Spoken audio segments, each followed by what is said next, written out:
என் பேரு ராதிகா. கோயம்புத்தூர் மாவட்டங்க சுந்தராபுரத்துலேருந்து பேசுறேன். இந்த வீடியோ எதுக்கு அப்படின்னு பார்த்தீங்கன்னா, நம்ம வந்து கஷ்டப்பட்டு ஒரு 3 சென்ட்ல இடம் வாங்கி வீடு கட்டலான்னு சொல்லி பார்த்துருந்தேங்க. அதுக்காக முறைப்படி அப்ரூவ்டு வாங்கிட்டு, சர்வேயர் வச்சு அளந்து நாங்க வீட்டு வேலைய ஆரம்பிச்சிருந்தோங்க. நேத்து வீட்டு வேலைய ஆரம்பிச்சு வீட்டு வேலை நடந்துட்டு இருக்கிற சமயத்துல, பக்கத்து வீட்டுக்காரரான மகாலிங்கம் என்பவர் பார்த்தீங்கன்னா, திமுகவுல இருக்கிறாருங்க. அவர் வந்து இந்த இடம் என்னோட சொந்தமானது அப்படின்னு சொல்லிட்டு, இதுல வந்து கம்பி வேலி நான் போட்டுருவேன் அப்படின்னு சொல்லிட்டு ஒரே ஓரியாட்டுங்க நேத்து. அது மட்டும் இல்லாம ஒரு 9 வக்கீல கூப்பிட்டு வந்துட்டாங்க. வக்கீல் எல்லாமே பார்த்தீங்கன்னா, அராஜகமா பேசி எங்கள கேட்டா நான் திமுகல இருக்கிறேன். நாங்களாம் திமுக வக்கீல். நீங்க பார் கவுன்சில்ல கம்ப்ளைண்ட் பண்ணாலும் கூட எங்களுக்கு பிரச்சனை இல்ல அப்படின்னு சொல்லிட்டுங்க. எங்கள தேவையில்லாம அடிச்சு, துன்புறுத்து, கொலை முயற்சி பண்ணி தள்ளிவிட பார்த்து என் பசங்கள எல்லாம் கீழ தள்ளிவிட்டு அவ்ளோ அராஜகம் பண்ணாங்க. கேட்டா நான் திமுகவுல இருக்கிறேன். நான் ஆளுங்கட்சியில இருக்கிறேன். எனக்கு என்ன யார் கேட்க முடியும் அப்படிங்கிறாங்க.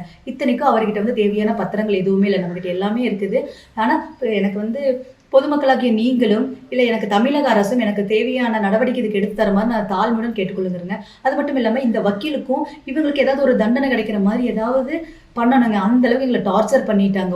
9 வக்கீல சேர்ந்து ஒருத்தங்க 3 பேர் தாங்க நாங்க நின்னுட்டு இருக்கிறோம். எங்க 3 பேர்த்த சுத்தி சுத்தி அடிச்சா நாங்க என்னங்க பண்ண முடியும்? அந்த சமயத்துல சோசியல் மீடியாவ கூப்பிடணுமோ, இல்ல போலீஸும் நின்னு பார்த்துட்டு தாங்க இருந்தாங்க. ஏன்னா நான் திமுகவுல இருக்கிறேன் அப்படிங்கிற ஆளுங்கட்சி, ஆளுங்கட்சி, ஆளுங்கட்சி அப்படி சொல்லி சொல்லியே தாங்க எங்கள இப்ப வரைக்கும் எங்கள வீடு கட்டாம பண்ணி வச்சிருக்கிறாருங்க. இதுக்கு நீங்க தக்க நடவடிக்கை எடுக்குமாறு தமிழக அரச நான் தாழ்மையுடன் கேட்டுக்கொள்கிறேன்.